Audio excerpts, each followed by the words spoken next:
Depuis des années maintenant, les pêcheurs de carpe, j'ai près d'une dizaine d'années déjà, se concentrent sur le bas de ligne, et ils ont raison, et sur le piquant des hameçons. Et je pense que cette conscience ou cette prise de conscience, elle vient aussi surtout des vidéos subaquatiques où on s'est rendu compte un petit peu du comportement des poissons.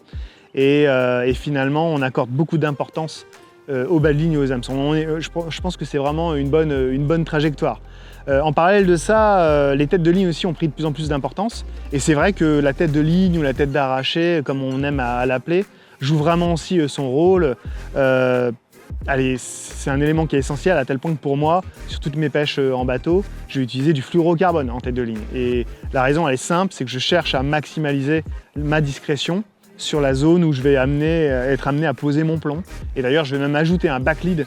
J'en suis à ce stade où là où je vais poser mon plomb, amorcer, eh bien, je vais sécuriser sur une dizaine de mètres la zone en plaquant un premier backlead pour faire en sorte que si des poissons viennent à patrouiller sur la zone, ils ne puissent pas être confrontés à ma ligne. La ligne sera bien plaquée dans le fond. Et puis, il y a un élément qui est très important aujourd'hui, et je pense que les gens commencent aussi tout doucement à vraiment prendre considération de cet élément-là, c'est le corps de ligne. Le corps de ligne, il est essentiel en fait, parce que c'est un outil, et comme tous les outils, il ne peut pas être adapté à toutes les situations. Voilà pourquoi on a plusieurs corps de ligne disponibles dans notre gamme.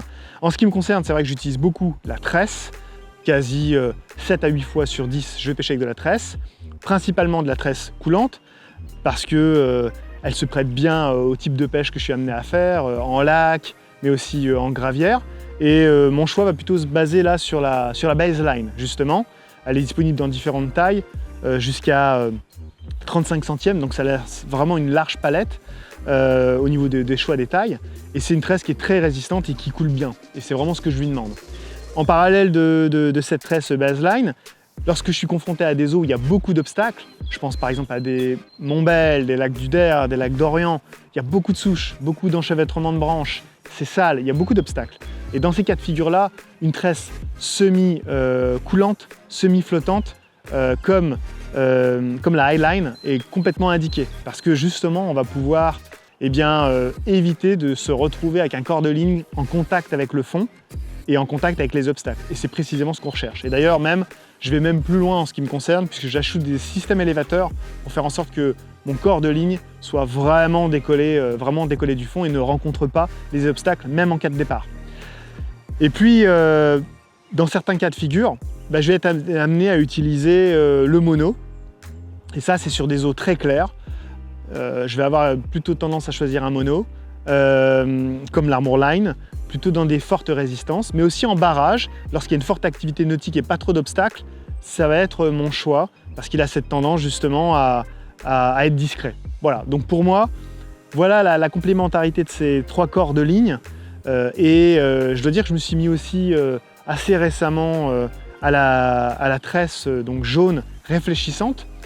Et c'est vrai, elle offre un énorme avantage, c'est que même avec une lampe UV, évidemment, elle se réfléchit encore davantage, mais lorsque je l'utilise avec ma lampe traditionnelle, je la vois nettement mieux que je ne vois ma tresse camo. Si ma tête de ligne, elle, est en fluorocarbone, j'ai pas de problème en fait à utiliser un corps de ligne jaune, parce qu'en fait, il est loin de la zone que je cherche à sécuriser là où les poissons patrouillent.